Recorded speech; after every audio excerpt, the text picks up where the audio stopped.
AFC right now.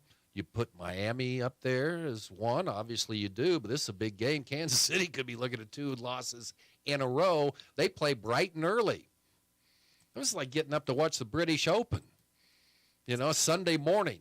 It's a full day of football. There's none of this starting at noon full day of football. This is a true full day. You get to wake up early, tune in Frankfurt, Germany. Get the lederhosen ready, boys. Like I said, the color scheme of the Dolphins, it makes it look like a fast team, and they happen to be fast. So kind of fun to watch. I'm curious, what is the coach's record when he's wearing his aviators versus his regular glasses? They probably got that in the 250-page preview in the media notes. I think when he styles it up, he's capable of putting 70 on somebody. This will be interesting. It's going to throw Chief fans off who, obviously begin with a full cooler of beer on Sundays. I don't know if you're going to it's going to be a very productive day if you're starting that at 6:30 a.m. Yeah, you've got to pace yourself halftime, go to church, DVR, and come back, and then you can have your fun. Well, go to Saturday evening services. I think that would be the thing to do. Mike Greenberg. Greeny. I agree with him. The Bengals are still the team I fear the most in the AFC to threaten the Chiefs. Joe Burrow's a stud, man. They lost those games early. They lost before. What was it? What was the same thing? Well, Burrow wasn't healthy, right?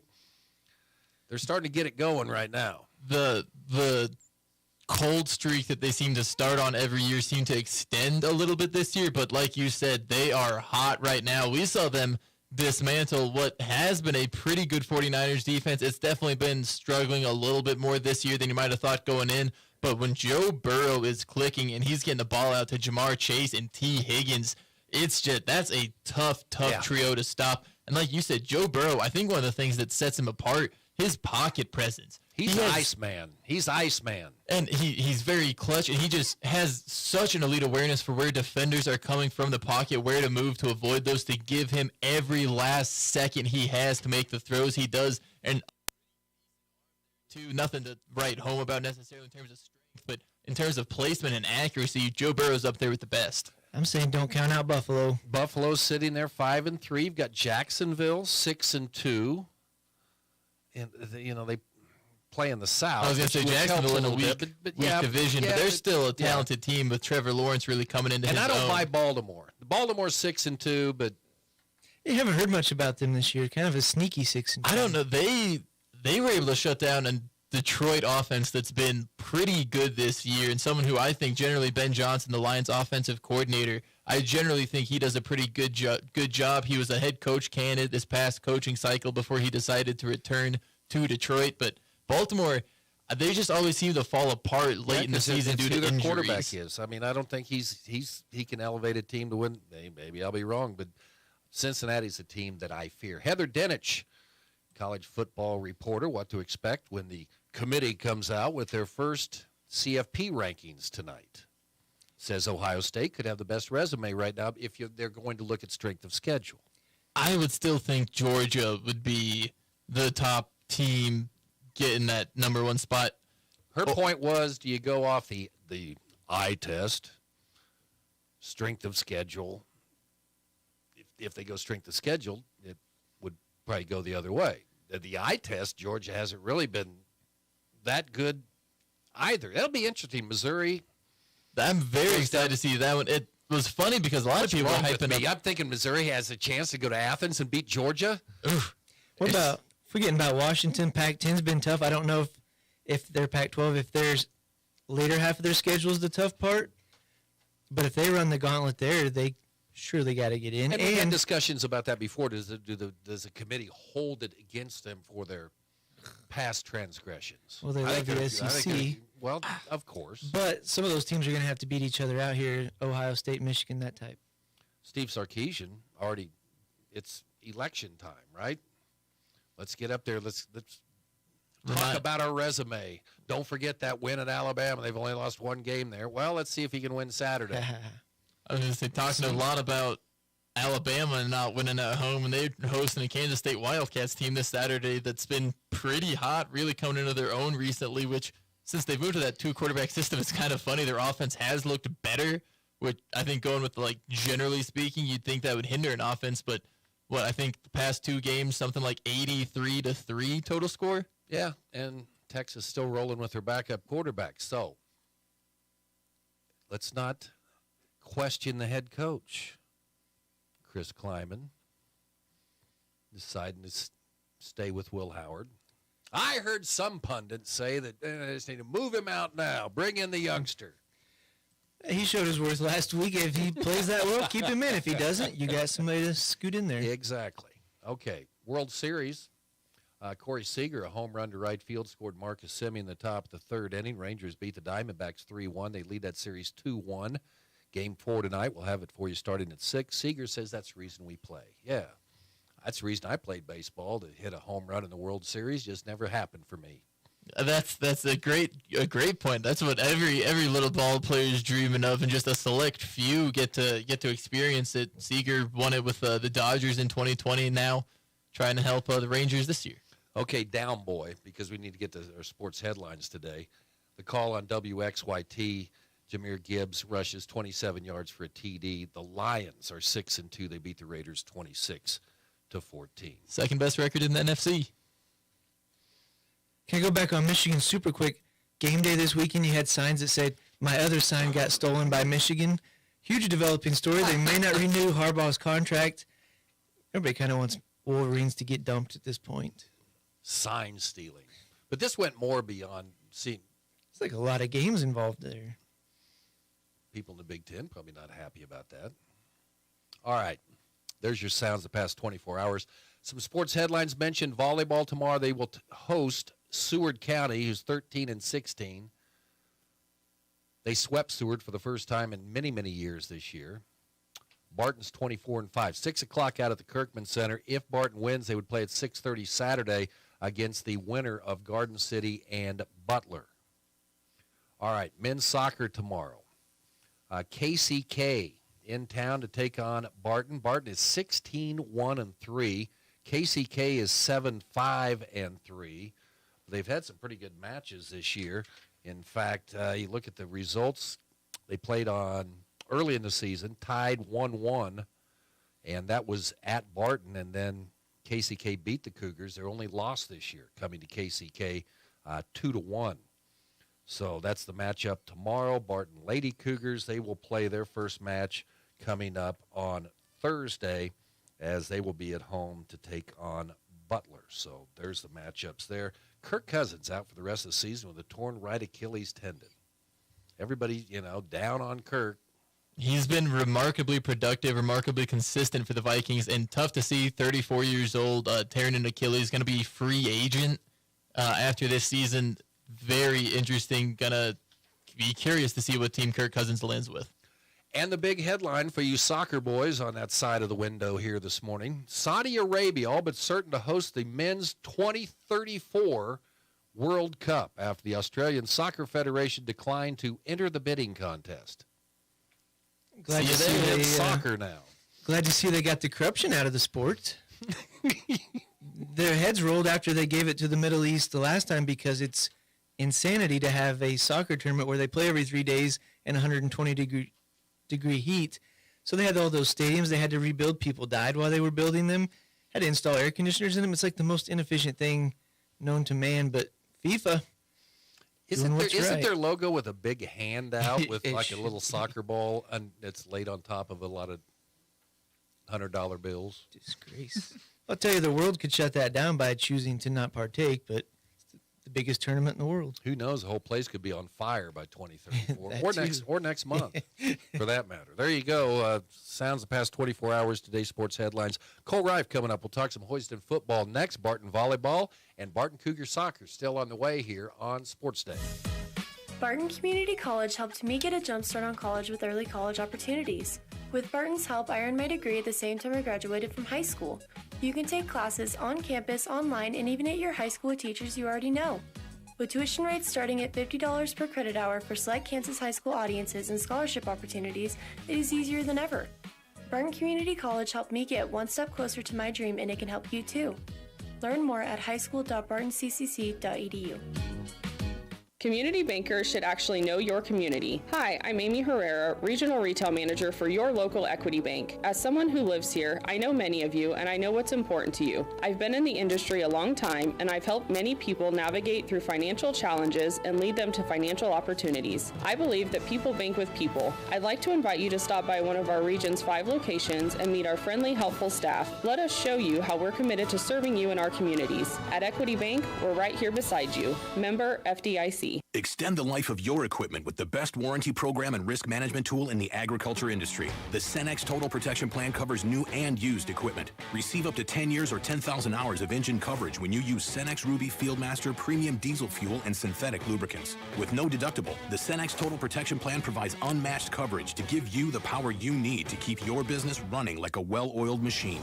Contact American Plains Co-op Fuel Department in Great Bend, your certified Cenex distributor, today. He's the voice of Hoisington High School football, the Barton County Cougars, and the king of the tweeter machine. It's Cole Reif on Sports Day on 1590 KVGB and 95.5 FM. Sports Day also brought to you in part today by the Barton Cougar Booster Club, continuing their efforts to make the Barton Athletic Department the best in the country. And American Plains Co-op Bulk Fuel Department, your certified Cenex lubricant dealer in Great Bend. Cole Reif joins us right now. Cole, when was the first football suit that you got? Football suit? Yeah, did you see? This goes back a days where You mean football uniform? Yeah, football uniform. Okay, suit. Did you get one of those boxes? It was Hutch made them. I had a 49ers football uniform. I want to say maybe 3rd, 4th grade, somewhere around So you there. had that. So you had 49ers helmet. Yeah. You had got a little pair of shoulder pads. I don't know if they actually put the 49ers on there, but it was 49er colors all the way. So I don't know if they actually labeled it with 49ers, but it was the 49er That's colors. probably for the NFL got involved with licensing and stuff like that. Yeah, because- exactly. And did you have the cardboard thigh pads? Yeah. Yeah, I had, and the it had the football- shoulder pads, and then, the thigh pads, and I think that was it. Then it came with, like, a really thin plastic helmet that didn't protect you very much. My point is, I didn't know they still made that stuff for baseball. I saw the real-life version coming down the hallway over here. How come none of you guys dressed up? How come Corson was the only one? Well, Steve Davis dressed up like a hillbilly this morning. Yeah, I saw that, but nobody else on Sports Day. Well, Come on, boys. This is stream. This isn't audio anymore. this is professional radio, okay? And we'll let the guys with jumping football or baseball suits. He does look pretty good. Yeah, he does look sharp. Yeah, does. It's not Billy Butler though. He needs He needs a little bit No. more punch. No, I'm trying to put a. Then put a you're not name in to- here. You're dressed like Cole Reif today too. So Yeah. But I'm just a guest, so I expected you host to be. well, I'll put something up here in a little bit. You know? All right, I think you got some stuff around here that you could put. You can put on that Maxwell Mustangs T-shirt if you want, and this old Panther helmet. There you go. That's probably about the same thing as my 3rd or 4th grade helmet that I received at Walmart from the 49ers. About the same thickness of that helmet. And they played with those. And they back played in with the- those. That's what's scary. All right, Cole.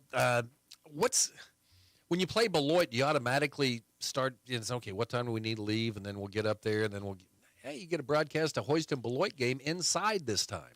Yeah, we Hoisington hosted in 2020 the regular season game, and it was kind of it was the last week of the regular season. It was just Hoisington played really ugly in that ball game. Ended up winning. I think it was like 26-20.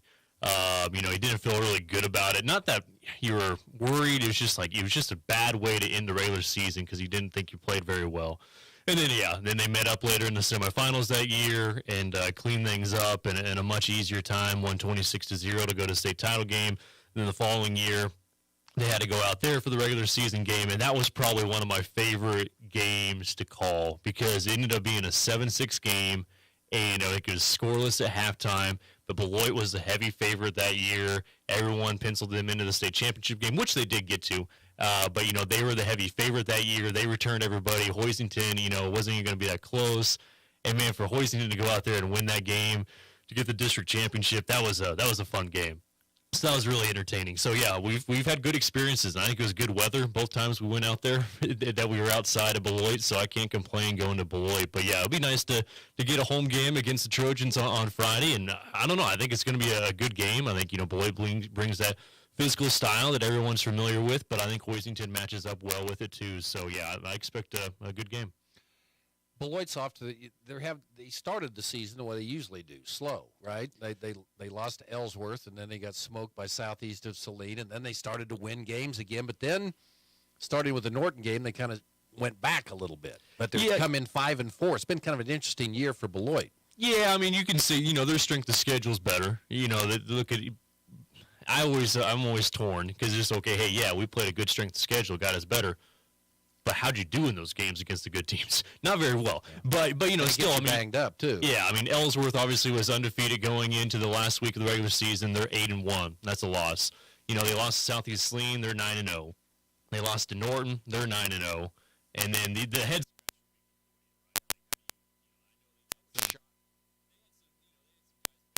That's the general excuse this time of the season. So losing 14-6, at Concordia in the second to last week of the regular season, yeah, that's a tough one to kind of figure out. And I know those two teams have history, but yeah, still.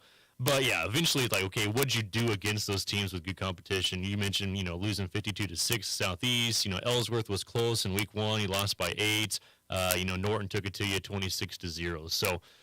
Yeah, I mean, it's tough to gauge. I mean, the only familiar opponents, on that schedule would be Phillipsburg. They beat them by 24 midway through the season. Hoisington beat them, 48 or 46-8. So, 38 points. So, yeah, I mean, that's the only similar.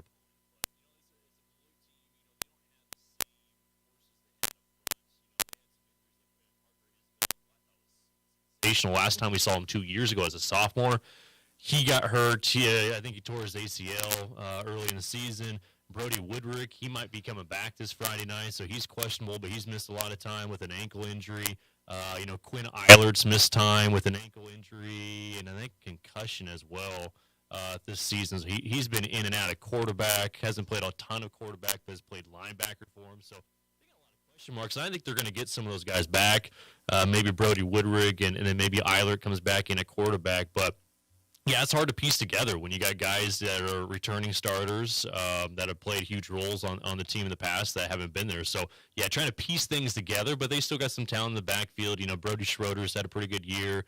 Joel Rexroth had a really good game last week against Lakin. So, yeah, they got some of those talented names back. For Hoisington, great way to start the postseason, pretty much having their way against Phillipsburg.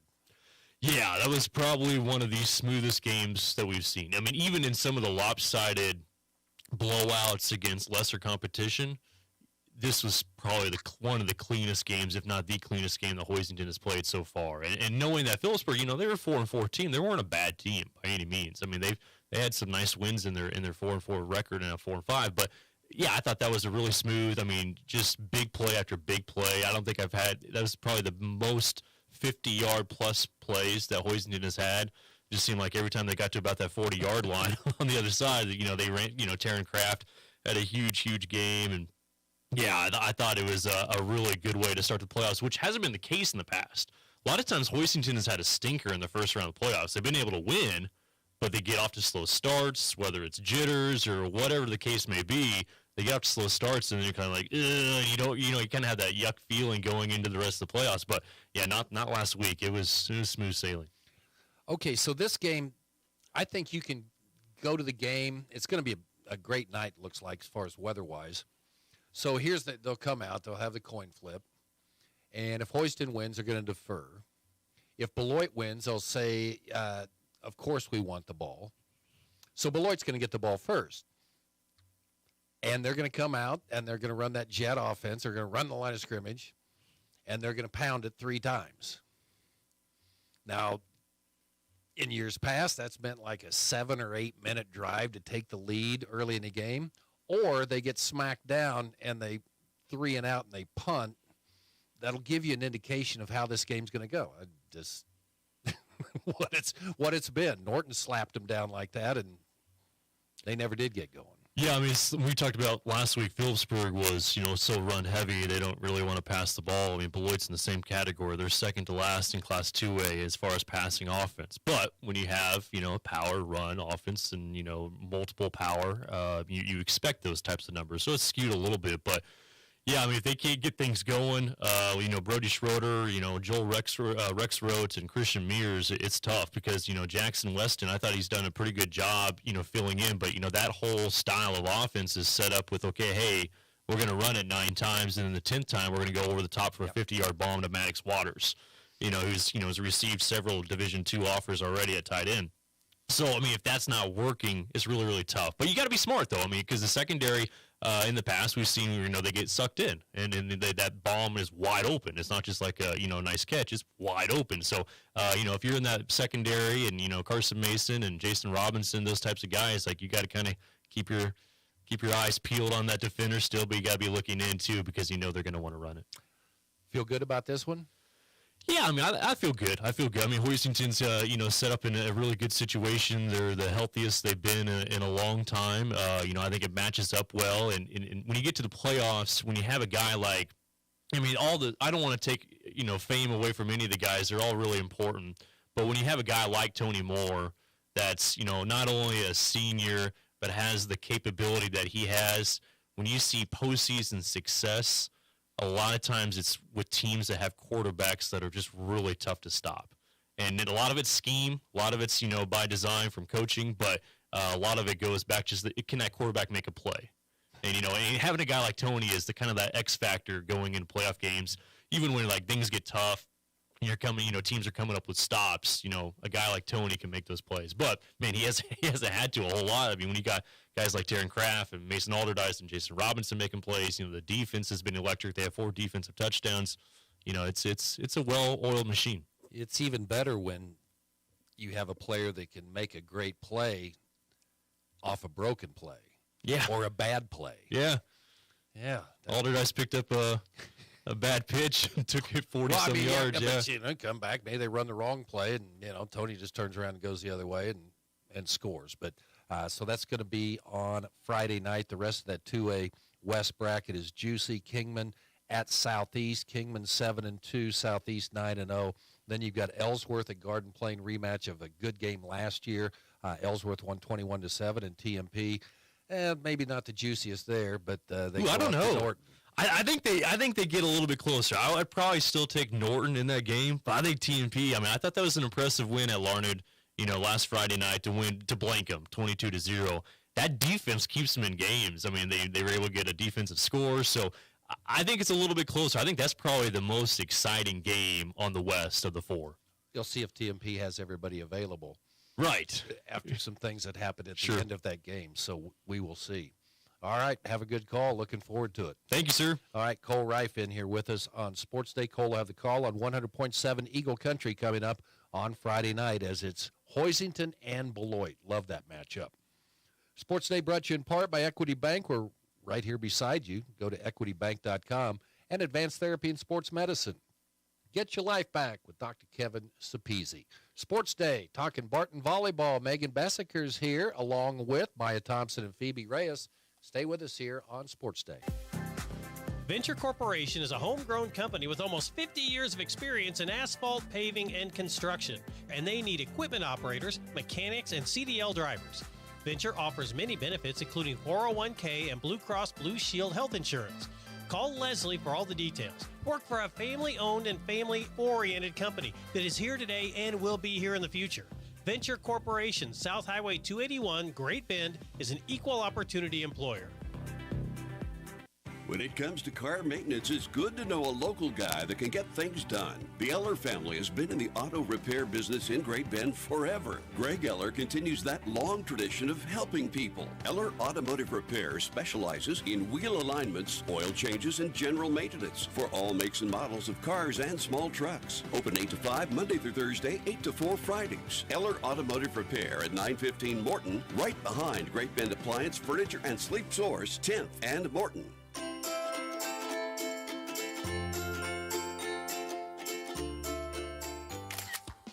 You don't have to be a pro to capture memories this holiday season. At Nextech Wireless, get the latest phones to share those precious moments. For a limited time, get the new iPhone 15 or Samsung Galaxy S23 on us. Nextech Wireless, home on the range.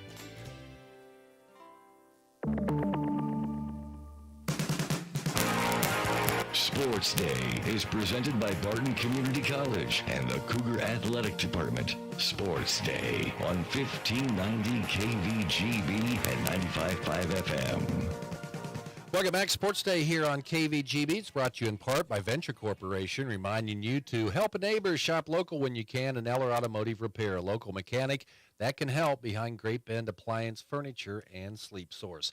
All right, Barton Volleyball, big one. Postseason starts tomorrow as the Lady Cougars will host Seward County. 6 o'clock start out at the Kirkman Center. Head coach Megan Bessiker back in with us today, along with Phoebe Reyes and Maya Thompson. Welcome in, Coach. Welcome back. Hello. Thanks for having us. Well, I'm glad you guys came in here today. Last time we were in here, we were looking to clinch a conference championship. Went out to Colby. Things looking pretty good. I mean, if it was like a Major League Baseball game, they'd show the TV guys. They'd be bringing the champagne in the locker room, and then things got away from you a little bit. And Colby rallied to win, but then you took care of business, winning at home, sweeping Hutch on Saturday. Congratulations. That's pretty cool. It's not easy to do. No, it's not. The girls bounced back, from a couple of 5-set losses, and were able to finish it at home on Saturday. So you come back, and of course, after that the Wednesday match, you might expect your team maybe get a little bit tight, but played pretty well against Hutch, it looks like. we did. I think the pressure was on them kind of before to finish it and win the conference, and I think they kind of put that to the back of their mind and just focused on the next game like we had been before. They came in really focused. You could tell they really wanted it. They were prepared. Everyone did their job, and we won. That's a bad thing, man, because in the Jayhawk, no matter what sport it is, it's such a grind to go out there and win it, and then you get to enjoy it for what, like 2 days? Yeah, exactly. Yeah. But it's still, I know you've got a lot of other goals, but to be able to do that, like I said, in a rugged conference, it's so many matches. That's pretty cool. And I think to do it with a lot of freshmen, and you'll get to talk to two of them that have had a huge impact for us this season. But I think, like we talked about last time we were on, it was one of our goals. And, as a coach and some of the sophomores, the freshmen came in and, we talk about our goals at the beginning of the season, and they're like, win conference. And you're thinking in your head, that might be a little tough task. Maybe we'll go for top 3 first. But that was one of the goals they set, and they were able to achieve it. Well, you didn't go back in and say, well, no, we didn't go third. You like that, though. I liked it. I was a little, we talked about realistic goals, too, not just, we're not going to win every single game, but we've by far achieved more than I think anybody on the team thought we would. I think we knew we had the tools just going through the season, and then you start to see it kind of become more realistic, and it was nice to see the progress. Maya being an old Hutch Salthawk, and to be able to clinch the title against Hutch, did that make it any more special on Saturday? Yeah, it was definitely fun. Obviously, we beat them in 4 at their place, and that one was super special too. But with all the pressure being on that final regular season game, to be able to go out there and just play volleyball like we know how to and sweep them was a really sweet feeling. Did you feel the team was a little bit tight, or did you get over that and just go out and play loose? We're a very competitive group, and so I think back-to-back losses was really hard on us, and I think we took it with a grain of salt, and we came in after that Wednesday loss, Thursday, Friday, ready to work, and we knew that Saturday had a lot riding on it, and we just went out and took care of business. Phoebe, Colby's a pretty good, a little bit of jaunt to go out there, so after they kind of slipped away at Colby last Wednesday, kind of tell me about, the locker room, getting on the bus or ride home, kind of what was that like for the team as a group, kind of reflecting on, you could have grabbed it last Wednesday. It was a pretty upsetting loss, but we knew how to get over it. We just knew that we have to focus in the game that was to come and, erase it and keep going. How fun was Saturday? It was really fun. When I chose Barton, I was never expecting something like this, but we did it. Okay, now, I can just tell that you're not from, Pawnee Rock, okay? Okay. You're not just down the street, so where's home? I come from Dominican Republic. Okay. But I was living in Florida for the last 2 years in high school. So is that the little connection here with Megan? No, actually, when I was coaching in Florida, I didn't know of Phoebe or Maureen. Both of them came from the same high school. It just really needed kids when I first got here and came across some film on some field level and reached out, and we were able to make it happen quickly. And Phoebe was one of the ones I brought in that I told her I needed her to be an impact player and that we were hoping to get her. You could tell immediately just from her film that she would be able to make a difference, not only on our team but in the conference. And I explained to her that we were trying to rebuild everything. We didn't have a lot of returners, didn't finish well in the conference last year, and she was up for the task and wanted to be a part of it. So we were very fortunate to have her on our team. How did this start? I mean, you probably didn't, have, they don't even know. If I mentioned a Rand McNally around here, people laugh at me, but you probably, who's this talking to me? I mean, talk about how the conversations went and what ultimately got you to Barton, Phoebe. I'm just not sure. When I first started to coach Megan, I was convinced that I wanted to come to Barton. My mom asked me why, if there was anything special, and I said, no, I just want to come. I just going to go there. Did you visit before you got here? No. Okay, so I love Kansas. This is where I've always lived. People say it won't have trees. Why do you need trees? You can't see anything, right? So just your impressions when you showed up in Great Bend for the first time. I thought that it was a really like calm place. It was small. There's not much trees, so I said this is the place for me because I am the kind of person like I don't like to go out or doing crazy stuff. So I just like to go inside and stay calm. Megan, so what happened when she finally said yes? Did you just like, okay, just hang on a second? Did you just, yes? So, like I said, it happened rather quickly. I think the whole process only took about a week and a half. She was looking for a place. We wanted her. I think with Phoebe, she didn't really know why she chose Barton, but I think we connected very well from our first conversation. And she wanted to go somewhere where there was support. She also, from being in Florida, I was worried about kind of the weather, but she said she likes the cold, and she wanted to go somewhere where her English would get better too. And so here, being in Florida, there's a lot of international students everywhere you go, high school, college.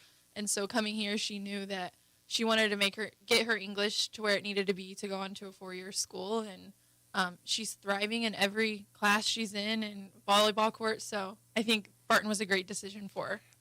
English, yeah, you're on, but you ain't seen nothing yet with the weather yet, okay? So I just want you to know as far as the cold weather. Well, I talk about your experience and recruiting and ended up making the decision to come to Great Bend. So my recruiting process was a little bit different. I committed to a 4-year prior to Barton. And then after having verbally committed, Megan and I talked a little bit. My brother actually goes to Barton, plays basketball. And so she made that connection through him. Initially, I told her no. I told her I did not want to go to college with my brother, and it was just a hard pass. And then come around the end of June, I actually ended up decommitting due to some circumstances, and I actually reached back out to Megan and a couple of other schools, but Megan was the first to respond, and we were on the phone within about half an hour. And we just talked about what it would look like. And within the next couple of days, I had signed my LOI. So was there relief? Yes, it worked out, to say the least. I'm very fortunate. Talk about this team this year. You come in and like you said, that picked 8th in preseason, which is junior college. Sometimes you see that jump or someone drops that much. But what do you see in preseason and then that made you think, okay, we might be all right? So when we saw the preseason rankings come out, we actually, Megan printed the rankings off and they hang in each of our lockers. So every single day we walk into the locker room and that's the first thing we see. I'd say one thing about our group, we're a very competitive bunch. And we're very lucky that we are that way, but because we're very gritty, and we all compete very, very hard. And so, we knew what we wanted. And as Megan said, we set our goals very, very high.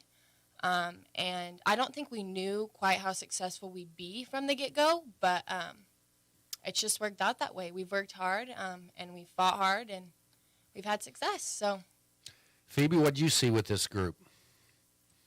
I see that there's a lot more to come. Like we still have more to give. Okay, Tell me one thing that really stands out about Phoebe's game. Phoebe's strong. Phoebe and I are opposite, so I'm never in the game when Phoebe's in the game. We both play right side, and I'll stand. When things get close, I'm on the sideline, and I'm thinking, give the ball to Phoebe. Like, when things are tight and we need to put a ball away, my mind is always give the ball to Phoebe because she's strong, and she gets the job done, always. All right, Phoebe, what impresses you about Maya's game?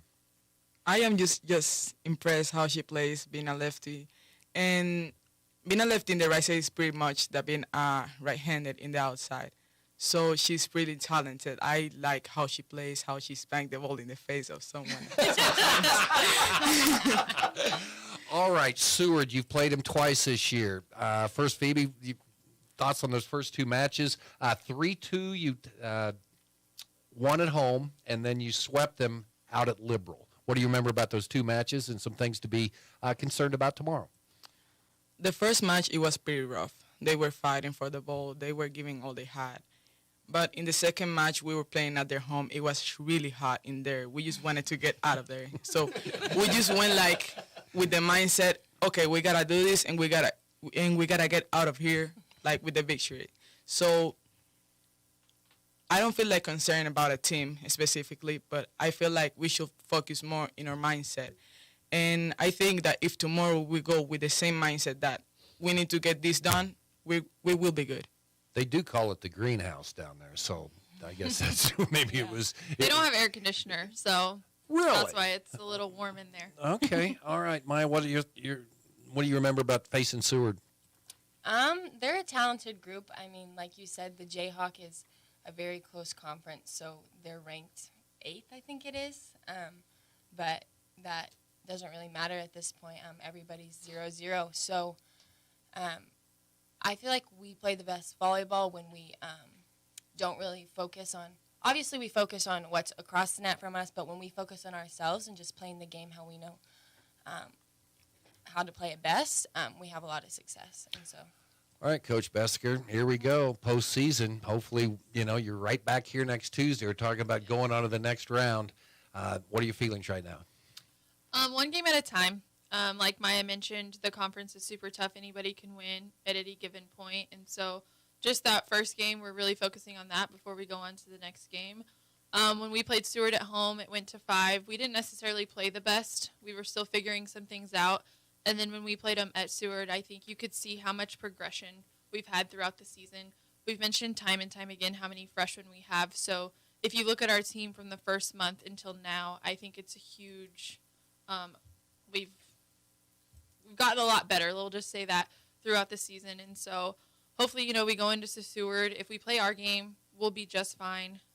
We talk about how we're very balanced on offense, and that's hard for a lot of teams to play defense on because we don't just have that one person that can put the ball away. So we spread the ball out like we did against Hutch. We had a very balanced offense. I think we'll be fine. Coach get butterflies? All the time. All the time, So how do you handle that from you're the coach to when you played?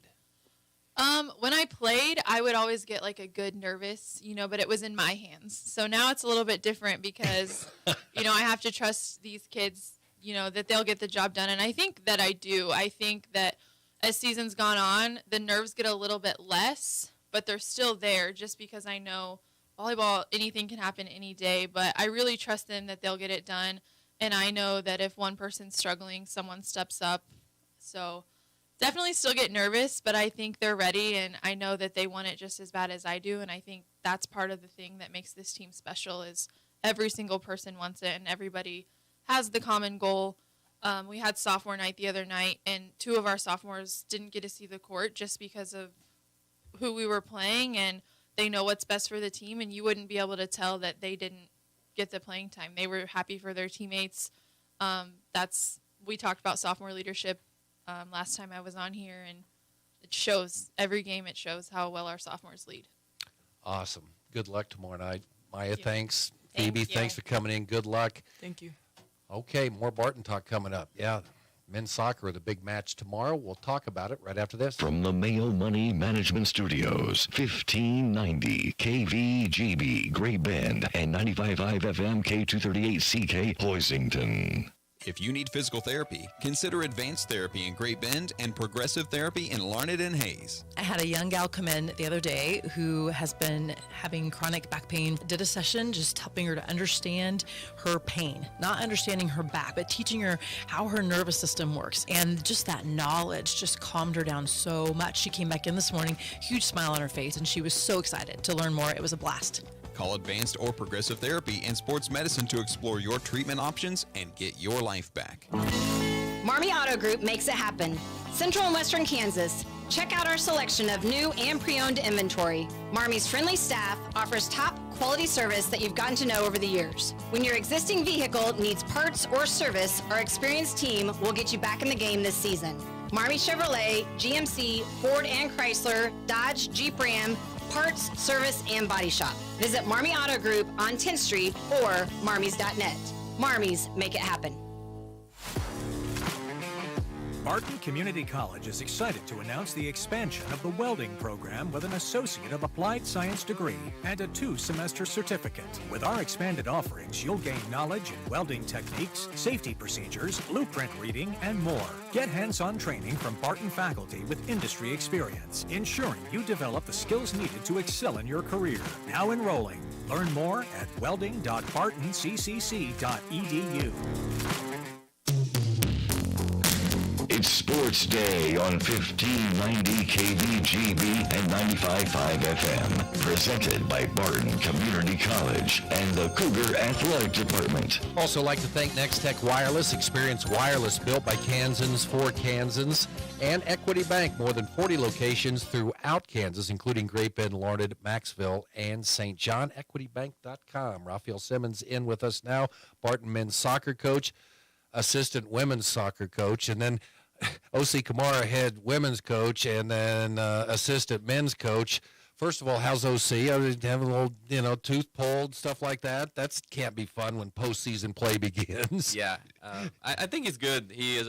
He's actually. I think he's going to train the girls here in a little bit, try and get them ready because they play the day after we do. Yeah. Okay. Well, let's get right to it. Great season.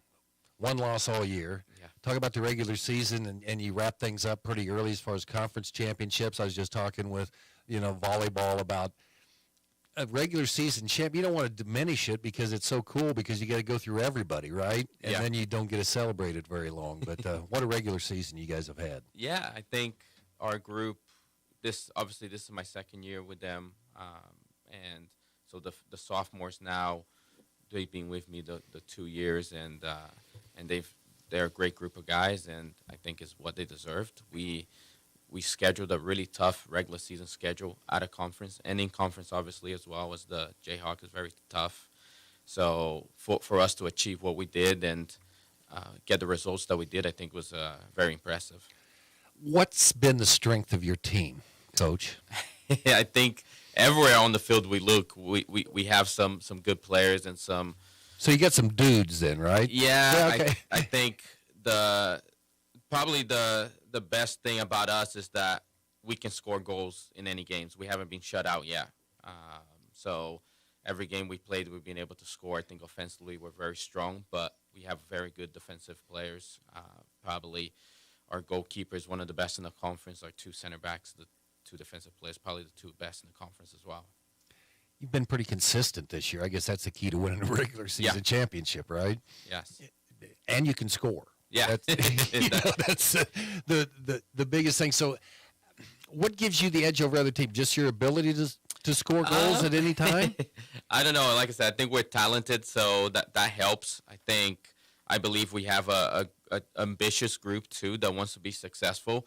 At the start of the season, we went over goals and expectations, and everybody's talking about how they want to win the conference. Again, we won it last year, so they wanted to win it again this year. They want to go to nationals, and they want to win nationals. I'm like, hefty goals. I think we have to be realistic, but now at this stage of the season, I'm starting to think, okay, maybe we can do it. Okay, the old elephant in the room, right? Okay, KCK tomorrow. Your only loss this year came to KCK 2-1. Now that was the that was in Kansas City. Was Yes, that in October? It was about 3 weeks ago. Yeah, okay, yeah, October 10th. And then you played him September 9th, and that was at home. You guys battled to a 1-1 draw. Yep. What about this team from KCK, Coach? Yeah, we had a little bit of issues with them last year. We beat them at home 2-1, and then we saw them in playoffs, and it was probably the longest soccer game in history. Oh, yes. We went into 14 penalty kicks. So they have already been a little bit of trouble for us, and this year they're the only team that basically took nearly maximum points away from us, with the tie here and the loss over there. So it's good. It's the draw that I've been actually wanting, because I myself, and I know the guys as well, we want to kind of prove that we are a better team and we can win this game. So it's good to see him again. So I was hoping we were going to get him, and it happened. So we're looking forward to it. A lot of the characters the same both years, or did both teams kind of transition a little bit this season? I think it changed a little bit. I think we added some guys that have a different type of mentality, and it helped. But it stays the same quite a bit. We usually we don't lean towards having a big class of sophomores. It's usually split half and half, and it's kind of split in starting positions too. So that helps with leadership and kind of the mentality of the group. How much do you check the weather at this time of year? A lot. I'm actually, I was checking it on the way here. Probably check it every 3 or 4 hours, and it changes every 3 or 4 hours. Yeah. We've been actually very good with cold weather and wind. I think our last 3 games here at home has been windy games, and we've won against Garden City 7-0, against Seward 3-0, and we just beat Coffeyville 4-0. So we've been a good team with bad weather and strong wind. And tomorrow is going to be a little bit of the same. So we'll see. It's unpredictable. We just don't know what's going to happen, though. Your guys are young. They move around. They don't even feel the cold, but it's the wind. How in the world do you factor for that? I mean, you have a completely different offense going, okay, you're going into the wind. We're gusts as high as 26 tomorrow. What's the key? We actually don't change a lot. We hope to go against the wind first, and trust their defense that they can hold on and they can defend, they can work hard. But we actually been pretty successful going against the wind. And the last 3 games that we played, we scored against the wind. And then when we flipped for the second half, we're up 1-0 going with the wind in our back. So I think, like I said, I think our offense is very powerful. And if we have a little bit of help with the wind, we can score some goals or a lot of goals. And we don't necessarily change a lot of tactics. And in terms of going into the game, we play the same. We might drop a little bit deeper or press a little bit higher depending what the situation is, but we play very much the same. Do you guys get the urge to you got the wind at your back, see that goalie kind of sneaking out a little bit, take that 40-yard shot every once in a while? We took one against, I believe, was Garden City. It was the start of the second half, starts from the kickoff in the middle, and we had the wind in our back, and we're like, let's try a kick, and it hit the crossbar. It was close. Talk about the ladies matchup coming up on Thursday, as they will end up taking on Butler. What about this matchup for the Lady Cougars? Yeah, it's actually a replay of the final last year. A good final, too, that went into PKs, I believe. So Butler is usually traditionally a top-ranked team, and I believe they're in and around there at number 18 or 19, somewhere around there. So it's going to be a tough matchup, but I think the girls are playing really well as well. They have arguably 4 of the best players in the conference on the team, so when they get clicking, they get going, they can self-manage and play against anybody, I think. Okay, what's next? I mean, okay, you get the semifinal win, then what happens for the championship? So we go that's in Johnson County. Yeah, okay, we go to Johnson County for the final if we make it. For the men's, the other side of the bracket is Cowley, who are currently ranked number 11 in the country, 11, I believe. Yep. And then a team from Missouri called Crowder, which is actually where I went to school at. So I'm hoping to see him again. And then on the women's side, it's going to be the winner of Garden City and Cowley as well. Garden City got an upset against KCK, and Cowley, I believe, is number 10 in the country for the women. Yep, I think. Somewhere around there. Yep, right in there. So where would that game be played? They will play at Johnson County too. Both of us. Very good. All right. Coach, good luck. Thank you. Take care of that win tomorrow, and man, it'll be great to see you playing on Sunday. I appreciate it. Thank you. Okay, Coach Raphael Simmons with us, Barton Soccer here on Sports Day. Hey everyone, this is Cole Rife, voice of the Barton Cougars. Attending sporting events for Barton Community College is great, but did you know you can support the athletic teams even further by getting involved with the Cougar Booster Club? The Boosters help with fundraising for equipment and facility upgrades to give Barton athletes every opportunity to keep succeeding at the regional and national levels. Join the Cougar Booster Club as an individual or business. Call 620-792-9377. Become a booster today. Go Cougars. Community bankers should actually know your community. Hi, I'm Zach Strite, commercial lender for Equity Bank. As someone who lives here, I know many of you, and I know what's important to you. I've been in the industry a long time, and I've helped many navigate through financial challenges and lead them to financial opportunities. I believe that people bank with people. I'd like to invite you to stop by one of our region's 5 locations and meet our friendly, helpful staff. Let us show you our commitment to serving you and our communities. At Equity Bank, we're right here beside you. Member FDIC. Now, in its second decade, it's Sports Day on 1590 KVGB and 95.5 FM. Presented by Barton Community College and the Cougar Athletic Department. Jam-packed show. We'll have more of the same tomorrow. Barton basketball getting underway. Again, you might want to check it out. It's going to be around 7:30 probably down, getting started. Sunrise Christian Academy in for a scrimmage with the Barton men tomorrow night. Out of the Kirk. This is the team we saw at Kingman last year. I was going to say, which level of the Sunrise Christian Academy are we talking? This is the A team, okay? So that'll be good. Jeremy Combs will be in here tomorrow to talk about that. We'll also from the road tomorrow. Alan Clark's got to travel, but he'll be with us via telephone. And also check out Fort Hays State. Man, they've got a big game coming up at Central Missouri State on Saturday. They're 7-2. So join us in. Have a good day, Aaron. You too.